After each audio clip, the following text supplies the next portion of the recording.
information to help you run your business better and improve your marketing campaigns. My name is Henk Hoffmeyer, and thank you for joining me on Henk's Marketing and Business Tips. Welcome to episode 297 of the HMBT podcast. I'd like to welcome to the show Henk Wolf. Today it's the Henk and Henk show. We're going to have a lot of fun with this one. I met Henk while I was in Amsterdam at a conference. We were on a panel together. We saw each other throughout the show. It was wonderful.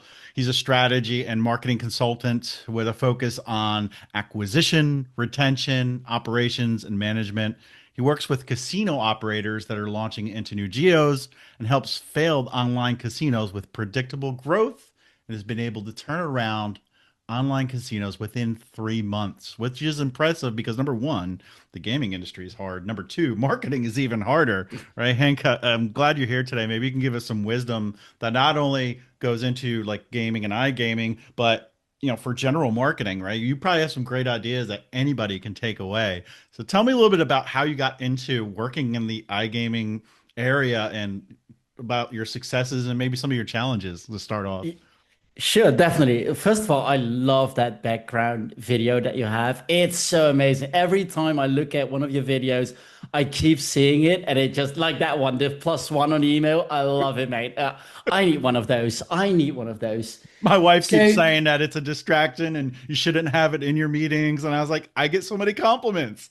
Then keep it, right? That's the trick. That's the trick. Right. So yeah, how I got into this industry, Henk. It's been 10 years. I moved to Belgium from the Netherlands at a certain time.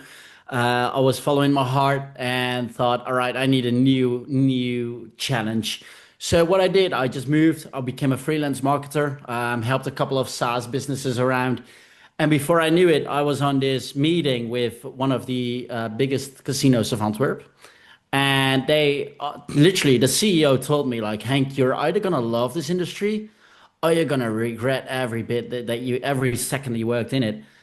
And it's been 10 years. So yeah, I love it. It's become a passion of mine. So we first did a couple of brands in Belgium, created our own iGaming platform, which was quite fun to do as well. Did that with quite a big business, TechLogic, which is quite a big game provider in this industry. Sold off all my businesses, even my affiliate businesses last year. And, I thought, all right, I'll take a big hiatus and enjoy life a bit. But after 2 weeks, I just got bored. I got bored so badly. And I was like, you know what? I'm going to go back in the saddle. Expected to have 5 clients by the end of this year, but we're doing 16 now. So even our own team, they had such an immense growth.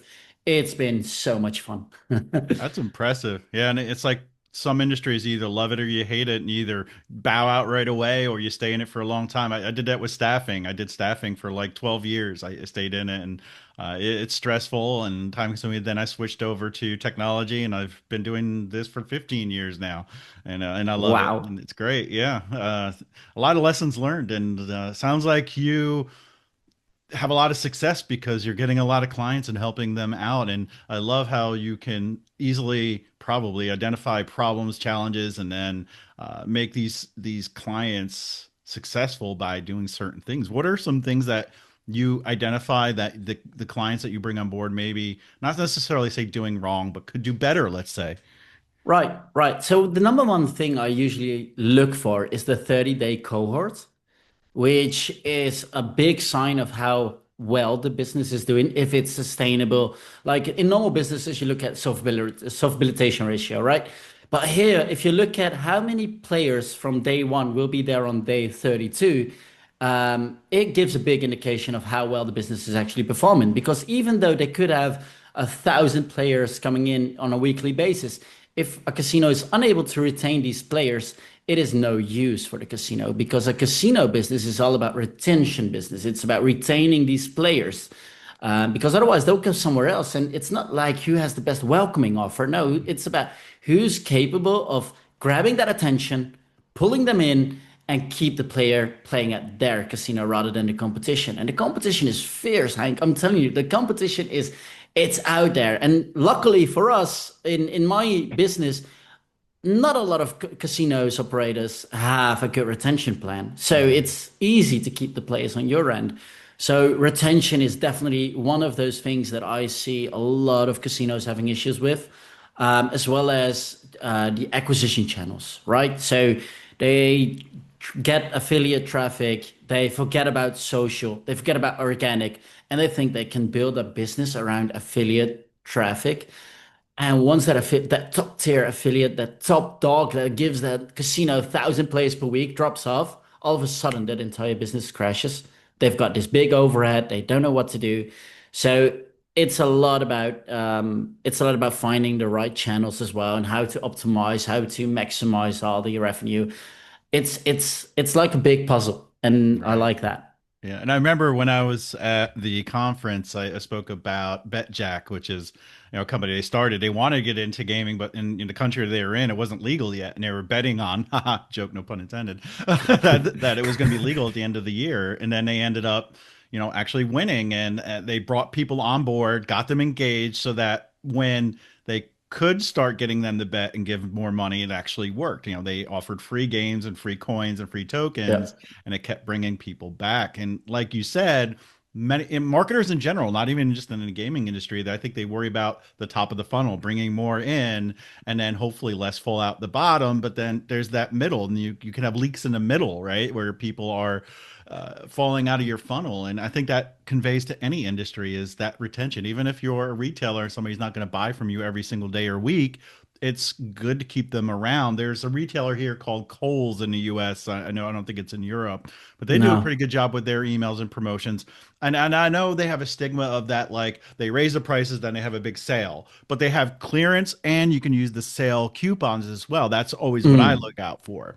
But they do a good mm. job of getting you to go see, like, oh, okay, now I can get extra savings above and beyond, what the normal price is. Let me go look on their site or stop in their store, look around and see if there's something I need, spending money that I don't necessarily want to spend, but could if it's a good price. I think they do a good job of keeping people engaged where some of the other retailers here in the US are really struggling with their email program, with social and all the channels of keeping people being aware of the brand and shopping with them.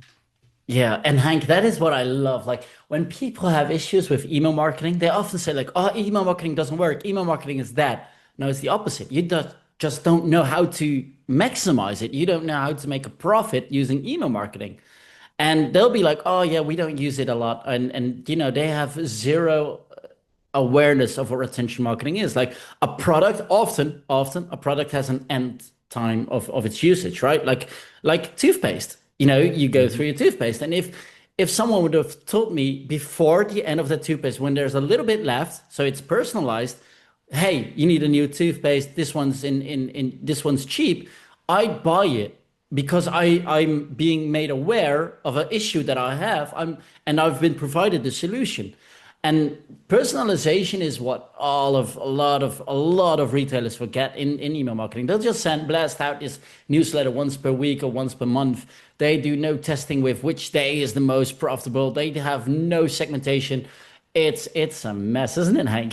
It's So you just crazy. gave me a business idea. We should go into business. The Henk and Henk toothpaste. And at the bottom is a little Bluetooth chip that when you get to it, it sends you an alert saying it's time to buy some more toothpaste. Go to the Henk and Yeah, Henk.com store and buy yeah. some toothpaste. We could compete with like $1 shaving Yeah, club, Shave like Club and Colgate. Yeah. $1 toothpaste. So tell me this, if a client was to come to you and they say, "Hey, we hear that email marketing is good. We're not doing a good job at it." What would be the top three tips you would give to a client or anybody listening when it comes to email marketing? And it can be anything from subject lines to, really fancy automations. What are your top three tips to get someone to turn around their email marketing campaign? Right, right. So I'll tell you one of this is like one of my sweet things that I like to do. If I get into a casino, which is in a really old database, what I'll do is I'll send out a reset password email, which is not requested by the user, but I'll tell them, hey, first name in the subject line, did you forget your password? And it works. It works because they think like, oh, wait, I didn't request this. Is this a safety thing? They'll log onto the website. and they'll get play. They'll either play or they see that, and that's when segmentation comes in place. Because if you're aware that this player has a balance, it's even better. You can make the content of the email even better. But that's one of the emails that I really like to use for dormant databases. Hmm. I think showing the balance in pretty much any email works really well as well. It's just one tag that you often have to fit in, and it shows a lot of information to the player. And segmentation is everything. Like you do not send the same email to your VIPs that you do to like the normal fish in the sea. That's just yeah, that's a hit and miss. That's like giving a free ball to a baseball player and he'll miss it. Like it's so easy to do this segmentation, just change it up a bit. So I think that is definitely number two. Segmentation. Number one is trying to reactivate the dominant player base, but that's often hard. Yeah. And the number one tip, Hank, in my opinion, is onboarding. Like you've got your first 15 days, and every one of those days and every customer behavior aspect of it will give that customer a different email. So if the customer deposited on the first day, you'll send him a different email. If he didn't, you'll send him a different email. If he didn't deposit on day two or doesn't have two deposits by day two, you gotta keep them active, because if a player is inactive for 15, 16 days, there's a hard chance of winning these players back. So onboarding and constantly reminding them to, interact with the platform, not necessarily play, but also like responsible gaming emails. Those work brilliantly. I'm not telling the consumer to play. I'm just making them aware of, hey, this is what gambling does as well. We want you to be safe, so set up your limit. And it's not as aggressive as, hey, here's the bonus, buy now, play Right. now. And that's what we really use as well. Right. I guess if somebody had a really low balance, you might not want to target them. But if they have a high balance, Yeah. of money left, get them to come. Oh my, I forgot about that. Let me play that. Yeah. I guess I'll get Exactly. depressed if I only had $1 because that means I have to spend more. Yeah, yeah, exactly. So that's those segmentation things that are so much fun to play around with, and I think that yeah, that helps so much with creating an environment of which the consumer actually feels worthy by the cooperation. So now you know my three things. What are your three things? Because you're the email expert over here. So Hank, what do casino operators you think oversee at the moment? Everyone in general overlooks authentication, setting up SPF, DKIM, and DMARC. That's the first thing. And then I think more and more lately, I've been recommending BIMI, even though you have to pay for it every year for your certificate and everything. I think it helps you stand out in a crowded market. So authentication, number one. Number two, it's the subject line, right? And I think a lot of people are using misleading subject lines, and I think it needs to be something where you have that FOMO using emoji. Not enough people are using emoji, Yeah. especially well around the holidays. There's a lot of competition for emoji in the subject lines, but our normal times of the year, not enough marketers use emoji. I think that's good. And then number three, again, yeah, it's targeting, it's segmentation, it's knowing your audience and sending them, sending the right audience the right message so that they can resound with what's going on. Now, obviously, there's some industries and some ways you can send the same message to the whole thing. If it's like a new product announcement and and you only sell a couple products, maybe everybody's interested. But if it's something where it's geographically located, you don't want to send somebody information about on the west coast of the U.S. about an event on the east coast of the U.S. If it's a pop-up shop. Unless it's our toothpaste, maybe people want to come out and buy it, right? Because they don't care where it is, they're just going to come get Mm. it. No, just kidding. But yeah, that would be my top three. I think that can change from time to time, and it Oh, does. for But sure. authentication is something so many people, number one, forget about, and number two, set it and forget it. Sometimes you need to go back and update it, especially if you move from one email service provider to another. They forget to update it, and then that's a huge miss. Right, right. So you did mention the company name. What was it again? BetJack. No, no, no. The company that does the authentication. Oh, no. Well, BIMI is like a type of authentication. That one, is that what you're talking about? Yeah, yeah, Yeah. Bimmy. So are you sponsored by them yet? No, no, well, BIMI is brand indicators for message identification. So it's like SPF, DKIM, Right. well, you have to have SPF, DKIM, and DMARC, right? And then you set up your domain with the organization. You pay them and they check everything and then they say you're okay. And then you can have your logo in the inbox. So instead of having like Right. H for Hank, it'll have my logo, which is really cool. All And right. yeah, that. And then, but you did mention a company and all that. But yeah, Kickbox, who I work for, they sponsor the show. You can get a 5,000 free validation credits if you use the code HMBT. So do that. I'm mentioning it early on in the show, which is normally at the end. But yeah, if you need to validate or check email addresses, go ahead and use that code for free validations. And I saw that since I'm on a Mac, I did the heart thing. And did you see that? It came up on the Yeah, screen. That yeah. was funny. There it So, goes so again. what was the website for the company that you work for? Because I forgot the Kickbox. name. Yeah. Kickbox, and it's kickbox.com, Yep. and it's got a 5,000. Yeah, 5,000 free credits. Normally you only get Wow. 100 when you sign up. We work with a lot of, Fortune 100, Fortune 500, and small businesses. We have integrations into different CRMs and email platforms. A lot of our customers use the API to validate email addresses in real time in their form. Like if I typed hank.hoffmeyer at gmail.com, it'll say, did you mean Gmail? Or this is incorrect. And it allows you to make sure you're sending the valid emails because we all know that emails that bounce that are not valid can hurt your email reputation. Right. There you hear it, guys. Look at you. You're like this. Kickbox.com. You're like we're turning this around. I think you're interviewing me. This is great. Well, otherwise it would be a bit bland, right? Like just ask a question and answer it. It's not an interview, it's a podcast, and I like it. I like it. Oh, this Good, is great. good, right. All So right. how long have you been there for? How long have you been Uh, there for? well, there's a long story behind this. Mm. 15 years ago, I started with an email service provider called iContact and worked with them for a while. They were privately owned, and then they were acquired three times. I survived all three acquisitions. The last acquisition was Ziff Davis, and they own about 70 different brands, a lot of them well known. A lot of people know about them, like Men's Health Magazine, Yep. PC Magazine, Moz, which is an SEO tool. Yep. They also purchased Kickbox years ago. And about 2 years ago, I was asked to move over from eye contact after 13 years to Kickbox to help them with some operations and marketing stuff. And that's what I've been doing for 2 years. So, yeah, I've been at Kickbox for 2 years and at eye contact for 13, total of 15 for, let's say, Ziv Davis. Wow, so you're a real emailing expert, right? That's I what wouldn't we say can. that. I'm Oh, very yeah. knowledgeable. If you got so many years in email marketing, you're an email marketing expert. I'll give you that one. Yeah, for sure. But things are always changing. When Oh AI yeah. started becoming popular, I had to Yeah. hop in and learn more about that. I'm Yeah. I'm still not an expert in that area, and probably won't be Mm. for a while. But yeah, I'm knowledgeable, and I'm not going to say an expert, but yeah, I know my way around email a little bit. Yeah, that's good. That's good. So one of the things that really is blowing my mind is even with AI, you still see a lot of companies not using it. Even within email marketing, it's like they've been giving a free tool. Like most of these LLMs, they're free. You can have a local one, which I would highly recommend if you're Yes. using data business, which a lot of businesses still don't. So if you do have a business and you're not using a local LLM, please do so, because I really appreciate my own privacy and the way I do business. So we use Yeah. a local LLM.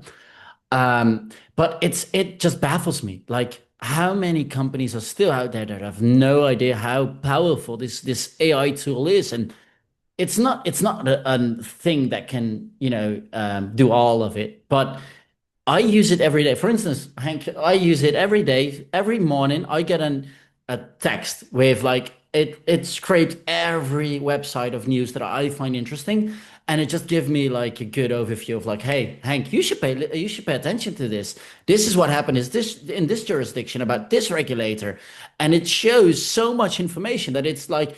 Every day I see new opportunities within this iGaming market because I'm in the iGaming market, but you can do this in any market that you are. Like it's so easy. You can use tools like N8N and Hmm. integrate AI with it, and it's so easy to use. It's not rocket science, and I think it scares people more Yeah. than they utilizes it. I like to correlate that to a while ago. Gary Vaynerchuk, and most people know who he is, came out and Mm, said like, farming changed when the tractor came out. But mm. and then he just said it created more and different jobs, which is true. But to take it further, I think there's so many people when the tractor came out, they said, "Well, I'm going to stick to my tried and true horse and plow." or Mm. maybe they couldn't afford the tractor, or maybe they didn't believe in it yet. And that's how you need to think about AI is like it's a new tool that's going to help you save time, money. It'll make you smarter. It'll help you do more Exactly. research. And, I hate to put down some marketing agencies, but some of them rest Mm. on their laurels. They get clients and Mm. they get to a point and then it stagnates a little bit. They don't keep helping the client grow more and more and more and more. But Yep. obviously there are some good agencies out there. But I think this allows small business owners to stop getting ripped off and Yeah. start doing some competitive analysis and some general marketing things on their own, and it helps them learn what to expect from an agency. In other words, maybe they want to work with an agency. They can do Mm. research with ChatGPT. What questions should I ask? What should I Mm. expect? What should my ROI be? How much should I spend? This way they go into the negotiation or the pricing with all that knowledge. It's like going to buy a car. Most people, some people don't do research. Some people do. Yeah. Yeah.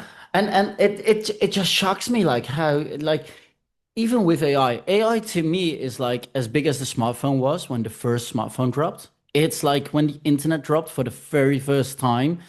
And this is that moment. Like if you look at the stock value of, for instance, Nvidia, how that exploded like ever since AI came out, it went absolutely nuts. It's so big right now, and there are still companies that'll be like, oh yeah, we don't want AI written content. Of course, you don't want it to be fully AI, but you have to like either grammar check with it or make sure it's relevant to the demographics, and you can reduce so much time with it. And if companies are like, all right, we don't want you to use AI, sure, but it's going to cost you, Mhm. right? Because with AI, we can reduce a lot of the time that we usually spend on things.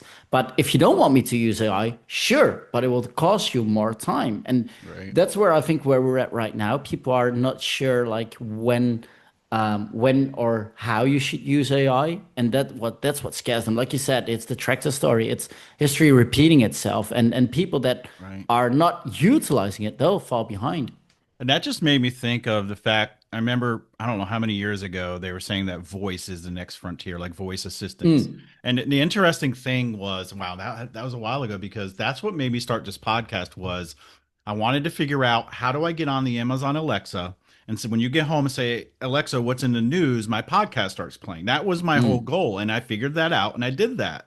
And then, Cool. then I did the whole Apple Podcasts, Google Play Store. Now it's on YouTube and Spotify, and I hear Netflix is getting into podcasts. But All voice right. is going to become more and more popular because in ChatGPT you have the voice interaction, and now you might be able to come home and say, Alexa, what is my daily email brief, and it'll read you like your Mm. top emails. I have do I have it here? It's called the B dot computer. It's a little device that you can wear around your neck. It's right here. Actually, I can unplug it, and it can record your whole day and give you a summary. Oh And it wow. goes into my personal Gmail, and it tells me like, hey, you had these three important emails that you need to go back and look at. And then looks at my calendar, and it does a lot of cool things in it. And it's funny because I have chickens and stuff. Someday it'll say Hank had a hard time wrangling chickens and trying to collect eggs. It gives you, yeah, it makes you laugh, and it's funny. Yeah. But So what we're was gonna it start called? being Sorry. it's called B dot computer. B dot computer. All Yeah, right. it was a startup by people that were worked at Twitter when it was Twitter, and Okay. they recently sold to Amazon. So I'm a little bit more leery on that because now your Yep. data is being shared and I don't use it as Yep. much. But before it was like it stayed on your enclave on your phone and really didn't touch the cloud that much. And if it did, it was Mm. just to do the processing. They didn't save Yep. it. But now I'm a little more leery, but I can actually, press the button and say, tell me about my day or remind me of what did Henk say about blah, blah, blah, blah, blah. And it'll do that. So now I think, we need to really start honing in for voice and the email too, right? Like we're Yeah. worried about AI overviews for SEO, for all these things, but now everything matters to voice and being optimized as a marketer, if you're like, or say like, hey, I want to get into testing my luck. Are there any online casinos that would do this for me? This is my goal, right? And then it'll tell it back to you. And I don't Yeah. think enough marketers are thinking about voice. And right now, we're creating a voice podcast, which Yeah. can be chopped up and disseminated and have transcripts and have summaries of blog posts, all these crazy things. I think that's, AI and voice are the frontier. Yeah, I think so. Voice for me was a bit, I don't know, when they said like, oh, voice will be the next big thing, Alexa home, the home devices got out. I did get a Google Home. I use it in my bathroom every day. Just, hey Google, play this and this.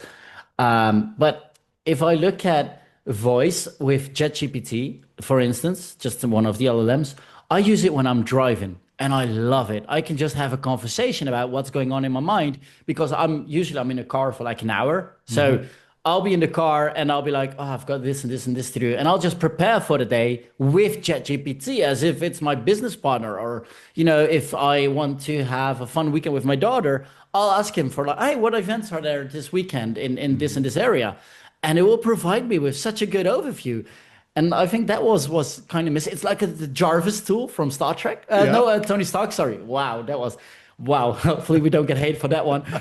But it's like the Jarvis tool in Tony Stark, right? And I think we really wanted that, and now we're really getting there. Do you, by the way, do you have a Raspberry Pi? I actually, well, I do, but I don't use it anymore. And what I really used it for is I have a 3D printer, and it used to be Cool. when they weren't Bluetooth or Wi-Fi enabled. I used that to connect them to my 3D printer to send the jobs to, and I use it as an emulator for games. But then I don't really have time for games, so the challenge was get it installed, see if it worked, and then I just never used it. But yeah, I did have one, or I still have one. I just don't use it. Oh, mate, I'm loving this project that I'm working on. It's a smart mirror. So every day I just look in the mirror and I have my agenda. But now I'm also trying to get my local LLM on it. So it's, if I can talk to my own mirror, and that's fun, man. Oh That's my God. So tell me, what is the longest conversation you've had with, voice GPT or whatever? Oh wow.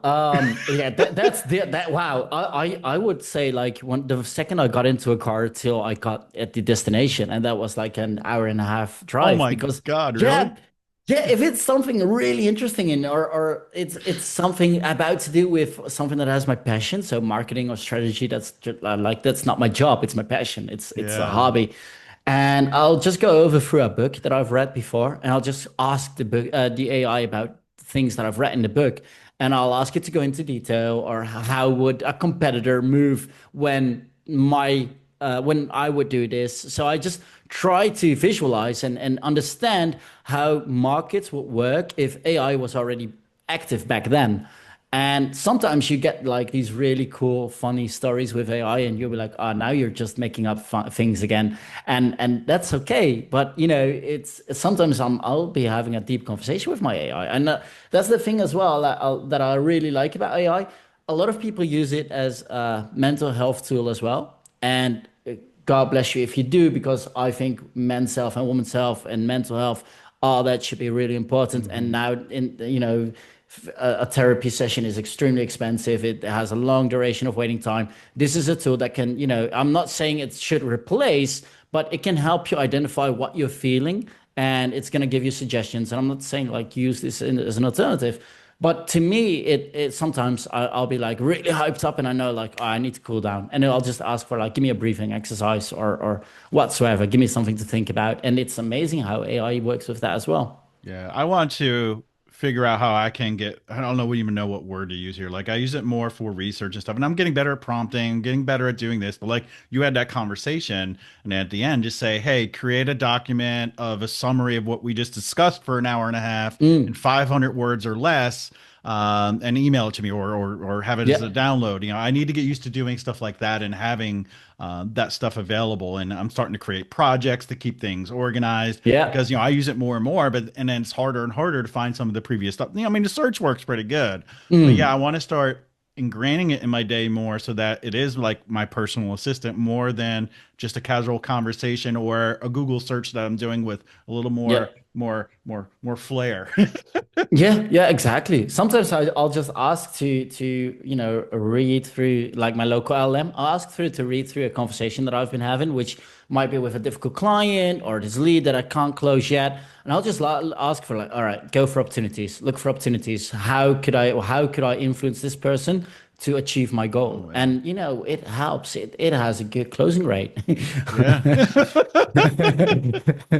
But Man. that's what scares people, right? Because it's so it can be powerful, but at the same time, you really need to know how to prompt it or be smart enough to understand. Oh, it's giving me this answer because of this. Yeah. Well, hopefully I won't be around when it turns into Skynet. Oh yeah, buddy, you and me both. Let's wait a few more years before that happens. So let me ask you this. What are your top acquisition channels right now? Right, right. So we still work a lot on organic, and that's something that most operators forget because affiliate is so easy. You pay a certain amount to a person, and he's going to give you like it's a CPA deal, cost per acquisition. So you give him like 100 euros, depending on the market, or 5 euros, 25, whatever the market is. And they'll give you that first time depositor. And you know, it's a bought deal, it's easy. But that person is with a revenue share stuck to that affiliate. So you're basically throwing half of whatever this player is making, you're just throwing it at someone else. Mhm. And that's where organic results really help because not just on-site organic results, but casinos actually making their own affiliate websites. That's where this market is going right now. Because affiliate websites, good, fun. You know, they describe me and 17 others. And I'm probably not in the top position because I don't want to spend 25K to be number one on one website. And that's Mhm. fair. If other operators do so, I'm sure they're making a lot of money. But to me, I want to be as efficient as possible. I'm Dutch, you know, we're a bit like that. So to me, it's like if I can create, so for instance, if one affiliate makes 16,000 a month, that's more than 160,000 a year, right? And can I set up a team for 160K that creates affiliate websites, post on it, and do that over and over and over and over again till we get like 50 affiliate websites of our own. Yes, we can. So Mhm. why would I pay another person to do that? So that's a way of organic results that most companies or most operators don't think about. They think about it, oh yeah, that's a long stretch, but yeah, eventually you'll make more money out of it. So, you know, Mhm. it's silly not to do so. So that's one of our channels that we really use really well. I think that is absolutely killing it, and it blows away a lot of competition that we used to have. Number two, of course, no more affiliates. I love my affiliates. Like I'm not trying to rob them of their industry, but if you're not doing anything, if you're slacking, yeah, my websites will be on top of yours. But Facebook groups, I love them. I don't use Facebook. I haven't logged into Facebook for 5, 6 years. I don't even know if my profile still exists. But Facebook groups, there's something about this, man. Like people are addicted to it, like TikTok. They'll come on every single subject. It's like Reddit, right? Yeah. And I love Reddit. I'm a big Reddit user. But you see a lot of these 30 plus, 40 plus, 50 plus, they're still active on Facebook. It's like a Yeah. legacy media at this point, right? It's like watching TV for the generation below me and mine Yeah. probably as well. So that you know that affiliate, whatever its main source it is, whatever they're from, a website, Telegram, Facebook. I love affiliate traffic and especially affiliate traffic that is rev share because then it's a win-win for both of us. And I don't mind hybrid deals whatsoever, but yeah, Mhm. I like affiliates. And number three, wow. Number three is definitely own social channels. People don't understand how to utilize social media a lot. They'll just post like, "Oh, this is the weekend bonus for this weekend." Yeah, sure. No one's gonna interact with that. You know, it's boring. But to make content actually fun, like one of these casinos that I'm currently working on, it's called looneyplay.com. They're launching in Canada. And what they're doing is they've got 9 characters that are basically loonies. Looney is a duck and it's on the Canadian dollar. So we made that duck into an avatar, and an Mhm. avatar now has its like friend, and they've got like a loony Trump, and they've got all these versions of a loony duck, and Mhm. they're creating a lot of social noise with it. Like the loony Trump, he will only write in caps lock on Twitter. And then you've got the loony dad who is like he's sharing some like really dad advice and all that, but all related to the casino, right? So Mhm. they're making a brand by having these 9 characters have their own personality. Mhm. And that is something that It's really fun. It's engaging because if you're a bit older, you'll go for one of the older characters. But if you're a bit younger, you go for the young ones. If you want to learn more about blackjack or roulette, you'll go for Dealer D is her name, and she'll explain to you what what this game does. And I think that is something that I've not seen in this market a lot. Using social media correctly, and yeah, it's not just about, oh, this is the biggest bonus that you can get. No, and companies that do that, yeah, they'll slack behind. So you're making me think because we got Kickbot, who's our mascot for Kickbot. Oh yeah, Maybe we need oh to have yeah, different personalities for for Kickbot. sure. Yeah, get him on TikTok, make him do funny dances. I'll Yeah. bet you people watch it. Hell yeah, Yeah. hell And he yeah. could tell you how to validate emails and all that. Oh man, exactly. But that would be fun. That would be fun. Yeah. Like people want to watch something that is interactive and they don't want to watch like a boring screen for 17 seconds. No, 3 seconds, next shot. 3 seconds, next shot. It's like the ADHD rotten brain thing. Yeah. Well, I Right? hope we made everybody think differently about their marketing and as well think different about what toothpaste you want to use because the Henk and Henk toothpaste is coming soon to a store near you. Definitely. Don't forget to use code HMBT for kickbox.com if you're looking to validate email addresses, especially around the holidays now. Maybe you have a little bit of a stagnant list that you want to check before you send to it and give them their Black Friday deals or their holiday deals. But Hank, how can people find you, ask you more questions, and maybe buy our toothpaste? Our toothpaste will be soon available at hank@hank.com. No, I'm just kidding.